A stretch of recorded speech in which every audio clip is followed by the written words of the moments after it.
I've had a weird relationship with the Halo series. After getting a 360 to play Viva Pinata when I was a lesser homunculus, it was kind of an inevitability I'd end up playing the cool Spaceman game at some point.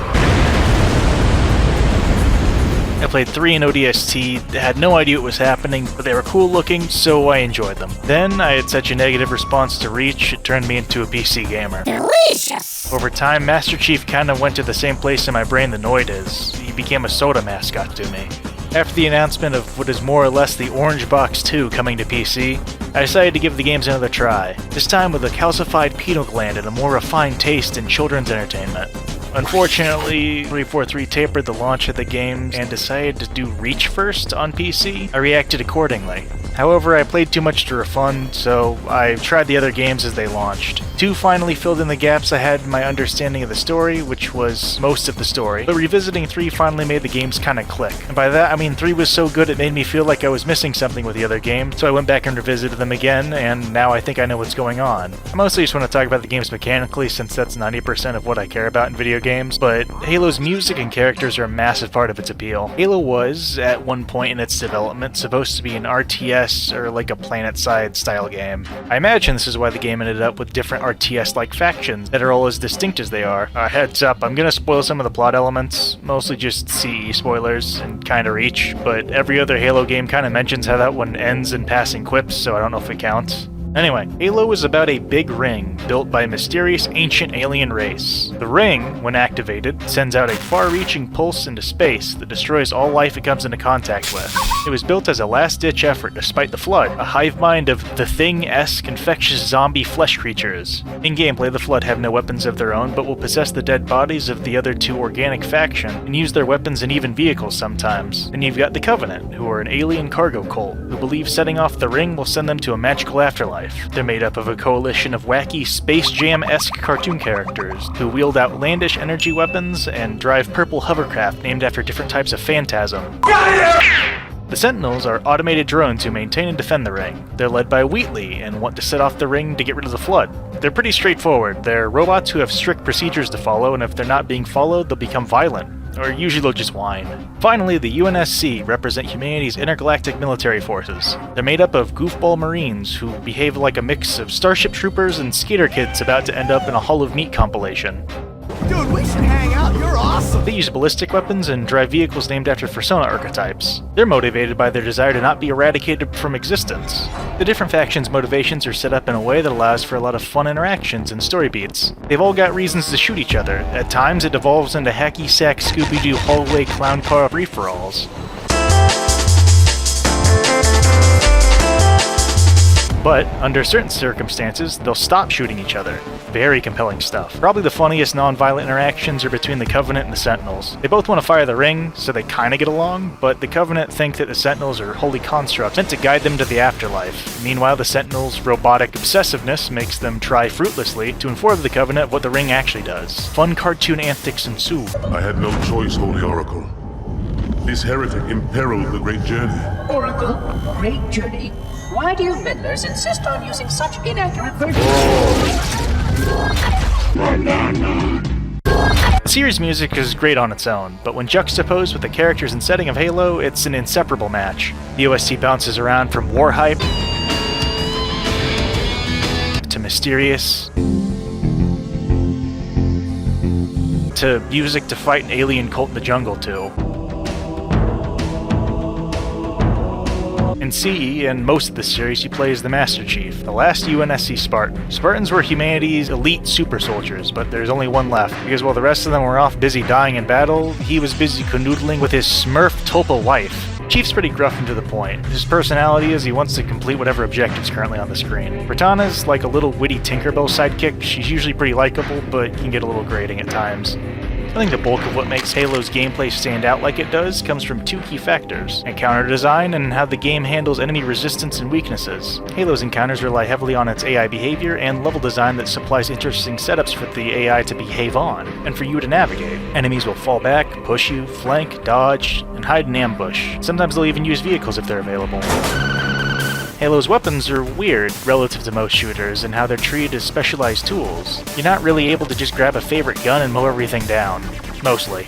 The UNSC's starter Big Dumb Machine Gun is pretty good against Covenant grunts, but so are most weapons. If you try to hose down jackals, which are plucked chicken men with oro hair and big shields, you're gonna start running into problems.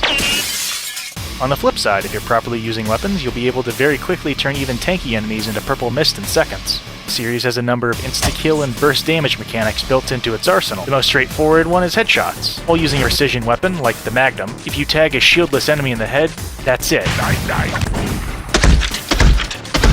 The amount of health they have does not matter. Your dome shot deals 999 times damage. In the first game, this rule even applies to hunters, which are Covenant mini-boss enemies. This is really nice, because otherwise they're highly obnoxious to fight. However, if you try to cap an elite, half alien, half predator, you run into the same problem as the assault rifle. These guys are headshot resistant and obnoxiously tanky to bullets due to their energy shielding.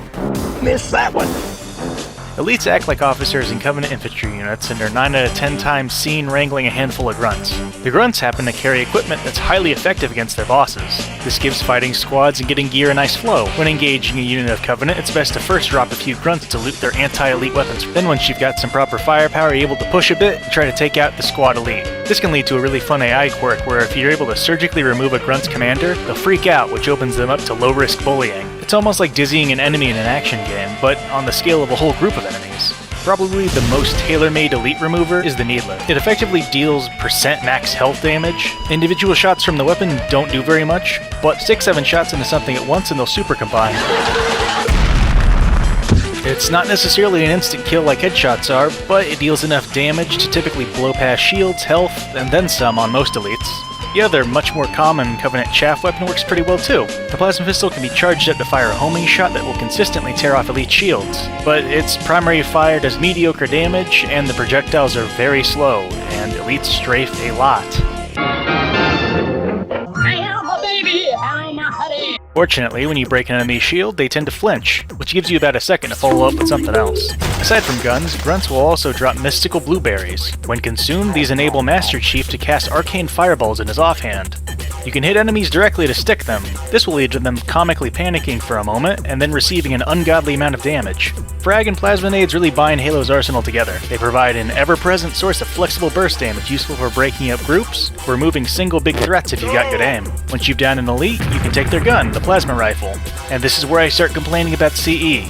Thesis. CE is a cool and unique game, but it did not age great in a few places, and feels overall a little undercooked. For starters, the plasma rifle just feels like it's the best at everything. Having a strong weapon drop from elites makes a lot of sense. They're stronger enemies, so they should have stronger guns. But it has enough ammo that you can very easily exclusively use the same gun 90% of the game. When you're about to go dry, you're almost always able to drop another elite and pick up their rifle. The whole weapons are tools with specific functions thing goes out the window when you've got one that's just best in slot and super plentiful.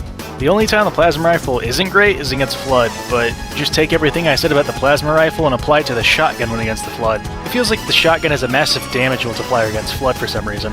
Flood sections devolve into walking towards the objective while shotgunning everything, which is fun for the first 10 minutes, but it lasts much longer than 10 minutes. It really just feels like there isn't enough stuff in the first game, enemies and weapons, to facilitate a system's strengths and weaknesses that compels you to swap around guns to solve problems. At the same time, if the game did have more specialized guns to juggle, the 2-weapon limit would start getting in the way. There's already certain parts of the game where you're handed a sniper rifle or a rocket launcher, and you've got to hang on to them for the entire level to be able to deal with some really obnoxious encounters. For instance, this horrible section where you've got to cross a bridge while hunters spam fire at you. It's a nightmare unless you bring the rocket launcher from like 5 encounters prior all the way to this point in the mission. Aside from that, you've got some levels that drag on in a few places, and a few encounters, mostly with banshees. I feel like you don't really have the tools to deal with them.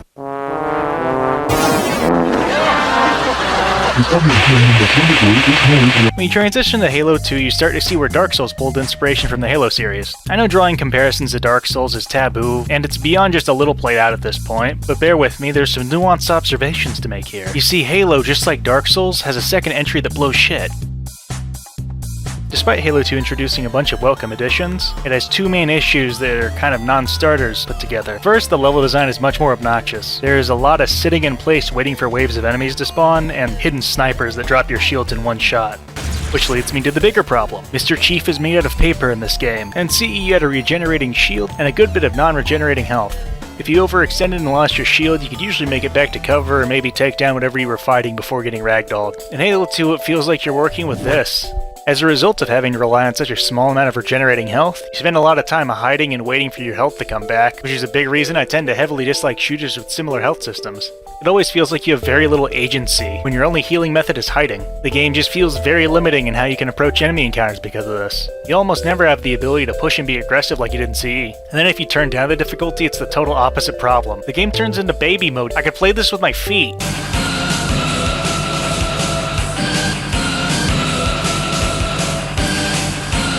While the difficulty makes playing Halo 2 a bit of a chore, the game added a bunch of great stuff to the series and probably is the best narrative. Prior to playing 2, I really had no idea what was going on in the series story, because pretty much everything happens in the second game, and then at the dead end they hit you with a "Sir." See you in Rayman 4!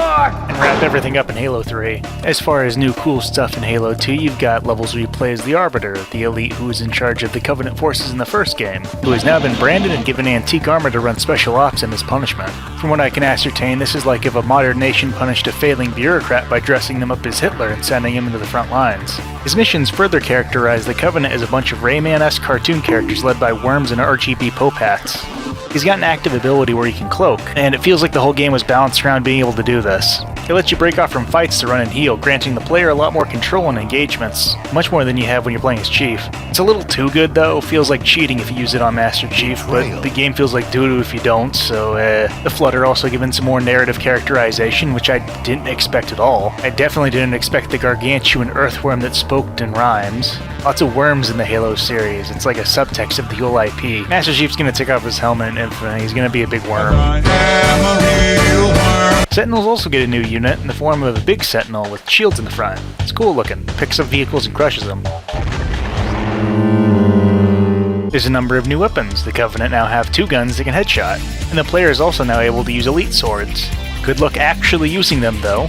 The UNSC's fully automatic assault rifle got replaced with a headshot-capable burst-fire rifle, and it feels much more natural having your primary rifle do the headshotting rather than having to switch to your pistol for it. Speaking of the pistol, it's now one of many weapons that can be dual-wielded. Dual-wielding feels like the missing piece of the weapons are tools approach that CE kinda half did. Guns that are niche in their function or generally low power can still be useful by carrying 2 of them at once or combining 2 different guns that make up for each other's weaknesses, taking a magnum and a plasma pistol together to strip elite shields before one-tapping them. Dual-wielding enables you to pretty consistently scrape any 2 weapons off the ground and make them work, which makes you feel much more able to stash powerful 2-handed weapons on your back for when they're viable or needed. Because of this, the game is much more able to have wackier stuff, like the energy sword. But again, good luck closing the distance. Halo 2 has a lot of neat stuff in it, but like I said, the fragility of the main character promotes a boring playstyle, where you spend most of your time hiding behind rocks, and the constantly sitting in place waiting for enemies to spawn bored me. Walking through all the levels once on easy or normal just to see what happens in the story might be worth it, but the game's really not worth playing more than once, I don't think.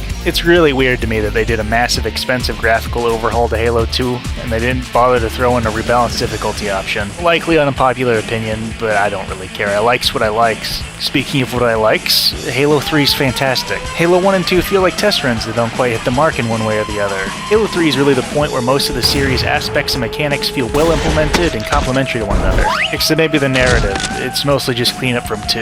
Halo 3 enables a lot more aggression and creative utilization of weapons by first giving you a little bit more HP, like this much, but most importantly, it introduces a brand new mechanic in the form of equipment.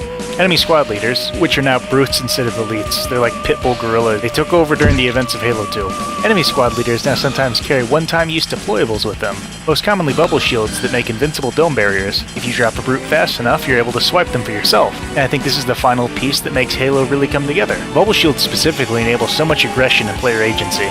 They can be used almost like a mid-fight medkit. When you hit 0 shields, you can just block all the damage for much longer than it takes for you to get your shields back. Enemies can still just walk into them, so if you're up against melee stuff, it doesn't work, but there's a separate regenerator deployable that fills that niche. With these 2 consumables, you're finally granted a good amount of control over your health, and you're not forced to hide behind a rock every 4 seconds. This even further enables using silly melee weapons like the new gravity hammer.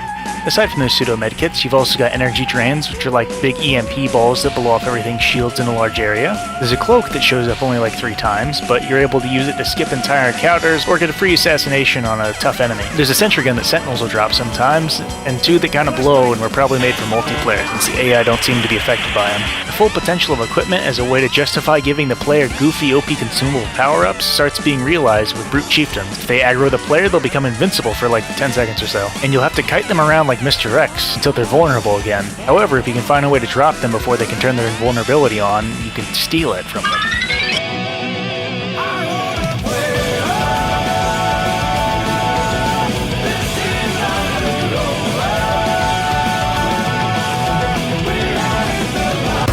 Equipment isn't the only new power reward for downing officers. Now oftentimes they'll drop brute shots, which is kind of like what the CE plasma rifle should have been. A gooder gun dropped from stronger enemies. The brute shot works a lot better though. It's bursty, loud, and explosive, which feels really good as a reward, but it's also much more limited in ammo, so you can't just run around using it exclusively like you could the plasma rifle. Nades were also messed with a bit. You could previously have 4 frags and 4 plasmas, now both cap at 2. This would be horrifically obnoxious, except there's 2 new types of grenades. Fire nades, which show up like once or twice, but more importantly, spike grenades. Both of these new grenades are functionally similar to plasmas. Hit something directly to deal asinine amounts of hurt. It's beautiful. The interesting part is that only brutes carry them. This makes having a surplus of more than 2 stickies another reward tied to downing squad leaders. Cap it all off with grunts now sometimes make losing it and deciding to run at you with primed grenades when panicking, and you've got this new overwhelming amount of fun rewards and feedback tied to eliminating enemy officers. Fighting Covenant vehicles is also much less obnoxious now, since the plasma pistol charge shot now has an EMP effect that lets you easily land a plasma nade or steal the vehicle. Speaking of which, brutes sometimes drive these wacky pizza cutter motorcycles called choppers that have hilariously high ramming damage. Finally, for the Covenant, their encounters are further spiced up sometimes with the series' first boss fights that aren't bad. Scarabs are massive super vehicles that act like immersive sim levels on legs. Maybe you should try getting a job. What a rotten way to die. To destroy them, you've got to break their worm control matrix. It's all real. It's all real. It's all real. How you go about doing this is up to you and up to whatever you can find close by to enable you. You're able to board the scarab to destroy the brain up close, or you can take the shot from the outside, either aiming between the cracks on its back or just blowing the back off entirely. The easiest way is to disable the legs and just potch out the core. The fun way is boarding it. The only major complaint I have with these is ramming the scarab's legs with the choppers doesn't work. Blood sections are also now really fun. There's a pretty similar loop to Covenant where you just mulch the rank and file zombies with pretty much anything you want to get stronger weapons necessary to take down the new stronger enemies. Technically there's only one new flood, but they shapeshift between a default meat lobster state to a gunner form or a tank form. All meat lobster variants are great targets for stickies, needlers, or anything else you can scrounge up. Blood sections went from kinda tedious to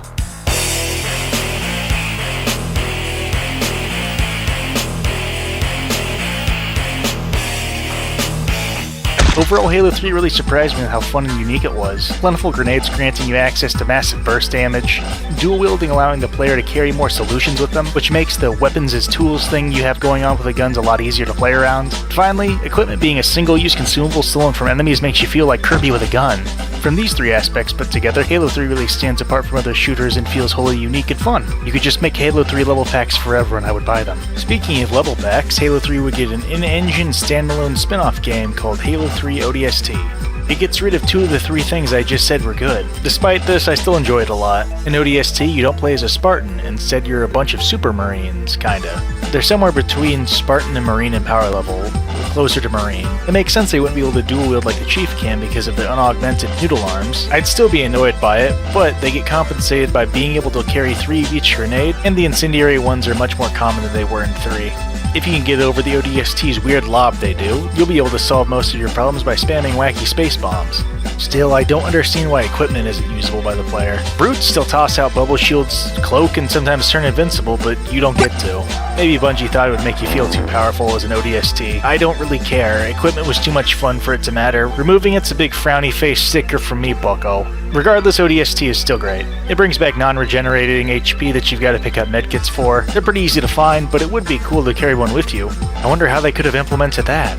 Anyway, the limited health does its job of making you feel like you're more vulnerable than Chief. Even if I think you are technically more tanky than Chief is, it's weird. You got a shield still, but it's not a shield. I don't know, man. You explore an open-ended area between most missions. It's not like Skyrim you can climb that mountain open world. It's fairly small, but it's a nice space to explore. Feels like you're being gang-stalked by jazz musicians while running around the set of a Blade Runner movie.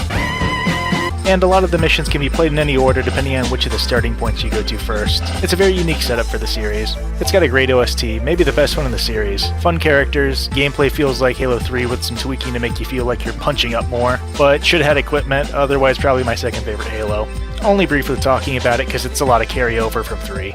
Reach was the last Bungie-developed Halo before 343 took over. It's a prequel to the first Halo and takes place during the fall of the planet Reach. And also during the Great Intergalactic Berry Famine, because grunts barely cough up stickies anymore, but we'll get to that. The campaign story is pretty unique in that you're doomed. The spark notes of the game's events are just an endless wall of it's over, it's over, it's over, it's over, it's over, it's over, you're not gonna make it over. It's also unique because you're a custom Master Chief OC hanging out with a gaggle of other little chieflings, who are all also hopelessly boned. Nothing you do will ever put a dent in the invading force. Noble Team will always try something, it will always kind of work, but it's never enough, and then you just repeat that process until no more Noble Team. I assume this theme of inevitable Covenant victory is also why Bungie decided to make the Elites, who are enemies again because it's a prequel, so much bigger than usual. Maybe it's also why all the colors are so saturated. The Cubbies get to pick the filters in the games they win, and they choose whatever makes their purple get-ups pop the most. Anyway, Halo Reach, for whatever reason, ditches the 3 things that I mentioned made Halo 3 so cool. Well, it ditches 2 of them and half ditches the 3rd. First off, like I alluded to earlier, you can barely hold any grenades anymore. And even if you could carry them, the grunts barely drop them anymore. And even if they did drop them, Elites go from 0 to 60 miles per hour instantly. It's borderline impossible to tag one if they're aware of you. And even if you do tag one, sometimes they'll just take the grenade off. Nades were a big part of what made you feel strong in the previous games, and that feeling is fairly absent in Reach. You can still use them a little. The trick is waiting for Elites to plant their Speedy Gonzales legs for a second while they do a canned animation, like throwing one of their own grenades, staggering, or while they're screaming at something. They do this more than you'd think. Even though you're Spartans, there's still no more dual wielding, and without ODST spammable nades to fill the gap, a lot of previously dual wieldable weapons feel terrible. Really, I think the key problem is stuff you get from Elites. It all blows. You don't get that sense of cool strong gun from the cool strong enemy anymore. Outside of a tiny handful of hand-placed ones that have a special weapon, there's not much. The plasma rifle started in CE as an overpowered weapon that only Elites carried. It transitioned into a one-handed anti-shield weapon that you could still use against flesh just fine if you dual-wielded it. And now it's still that anti-shield weapon, but you can't have a second one. You can only hold one at a time. And also the Elites move at car speed, so you can barely land shots at more than 20 feet. And the cherry on top is they added another gun that's pretty much identical in functionality to the plasma rifle, and it also sucks. Goodbye. Elites will also sometimes have a brute shot ripoff weapon, but it's trash. It does terrible damage compared to the brute shot, and it shoves enemies around, which spreads groups of enemies out, making it harder to splash everyone at once. Of course, when an Elite has it, the weapon fires way faster, and I don't think they have to reload. So it's like a totally different weapon, one that you don't get access to. Finally, equipment kinda returns, in the form of armor abilities. They're like watering equipment down to 20% power and making them cooldown based instead of one-time consumables. They're very boring. You have a sprint by default, but there's also a jetpack you use like twice in the campaign, a hologram that makes the enemy stop shooting at you sometimes, and a cloak that requires you to stand totally still to use it at all. There's invincibility but you can't move, and finally a bubble shield that heals you, but it's not invincible like the one in 3. It's pretty durable though. The shield's pretty great, probably even OP, and the hologram makes Elites do their stupid scream, which opens them up for a plasma grenade like I said earlier. But the rest of them are underwhelming compared to equipment. Equipment was kind of justified in being stupid powerful because they were one-shot abilities you could steal from enemies, but only if you dropped the enemy before they used it themselves. That puts out a lot of red text, things that need to be balanced out with green text.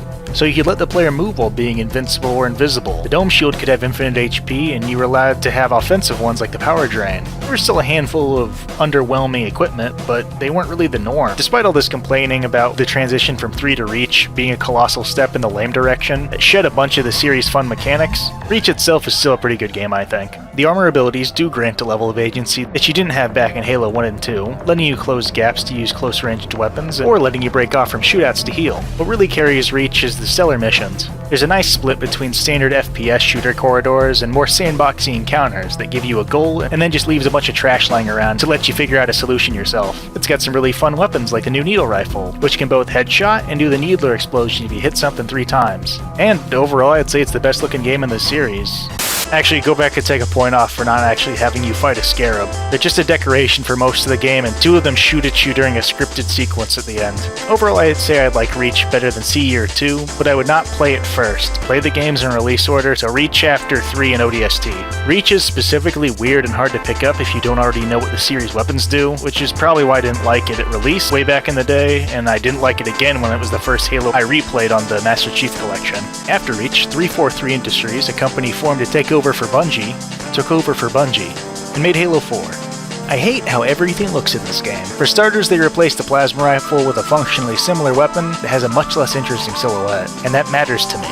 Also, Jackals got snout jobs and look like cartoon raptors instead of the couple from Beetlejuice now. And I could keep going. A bunch of stuff was changed visually, and I don't like the new looks. The narrative was also not good. It was whiny, melodramatic, and just generally stupid. Had like a big singular supervillain who rode around in a big egg. I don't remember exactly what happens. I started skipping cutscenes at some point or the other. Anyway, all of that aside, the game's pretty okay when you're playing against the Covenant. It's very similar to Reach, actually. Armor abilities are back, and you pick them up from enemies directly now, but they somehow feel lamer than they did before. You've got a dedicated sprint button now, too, which, I don't think the game's really needed. And while you can still only hold 2 plasma grenades at once, they're dropped at a much healthier rate than they were in Reach, so you can still regularly spam nades. Even the elite weapons being bad got fixed. As much as I don't like the new Ugo plasma rifle, it's fairly powerful and feels good to use, while also chewing through its ammo fast enough that it doesn't fall into the same problem the CE plasma rifle did where you could just use it forever. The elite brute shot is back though, and it's still unusable trash, so I guess that problem is only half solved. With a lot of the encounters also being fairly solid, if the game just had you fight exclusively Covenant, the same way ODST and Reach did, I'd say it'd be a pretty solid Halo game. Still not as cool as 3, but it would be like an uglier Reach that had worse armor abilities, but somewhat better feeling grenades and more balanced weapons. Unfortunately, you don't just fight the Covenant. Oh no! 343 adopted to expand the Sentinels roster, which isn't the worst idea. They were usually 1 enemy type when they showed up, sometimes at most 2, and they had 1 usable weapon. Unfortunately, 343 didn't do a good job. I've talked at length about how the Covenant enemies and weapons work together. It's a lot of little stuff you wouldn't expect. Everything has a meaningful relation to everything else. It's all very functional. The Prometheans, on the other hand, are very superficial, like 343 just made stuff that looked cool to them. The Prometheans' weapons are all just gimmicky mixtures of existing weapons that don't meaningfully interact with the Prometheans in any real way, like the Covenant weapons interacted with the Covenant. The result is a constant terrible feeling. There's little opportunity to deal big damage to the big shielded Promethean officer units, since none of their floaty guns deal with shields better than any ballistic weapon would. They don't have some sort of Needler equivalent meant to take down officers, and worst of all, their grenades are confused design-wise and terrible feeling to use. Pretty much all non-frag grenades in the series were functionally sticky bombs capable of dealing massive damage to big threats if you hit them directly with them. Promethean grenades are not stickies. They're low-damage frag grenades that leave a hurt bubble behind after detonation, and they're not good against anything. They also seem to only drop from knights, which makes them very rare, so you would think they'd be strong, but they're not. Also, Prometheans' grunt equivalent don't react to their officers getting downed at all. Also, Prometheans teleport for some reason, and that teleport has a bunch of iframes that waste your time. Also, the flying Prometheans are annoying to fight, and their design is too cluttered, so you can't tell where their little head is supposed to be. I could keep going. So yeah, Halo 4 is like Reach, but with a bunch of sections where you fight really obnoxious enemies. Thankfully, you sometimes fight Prometheans and Covenant at the same time, which isn't so bad since the Covenant weapons are well implemented and let you knock Knights out the same way you'd knock out an Elite. Unthankfully, there's still plenty of sections where you only fight Prometheans, and it's not a good time. I guess that's everything in the MCC, but to close out, Halo 5 doesn't look like it's a Halo game at all, but I haven't played it, so I can't really comment. But Infinite actually looks alright. Despite the shaky looking development of the game, what they've shown off of the campaign seems conceptually solid. If 343 don't stick their robot skeleton OCs back in, and instead stick to Covenant and maybe a little Flood, I'm expecting something around the quality of Reach and ODST. Time will tell, I guess. Don't pre-order, obviously, but I'm cautiously optimistic Infinite will be a fairly good game. I would definitely recommend the Master Chief Collection, though, if you're interested in a good shooter series. $40 for 6 games isn't bad, and I'm sure it goes on sale. If that's still too steep for you,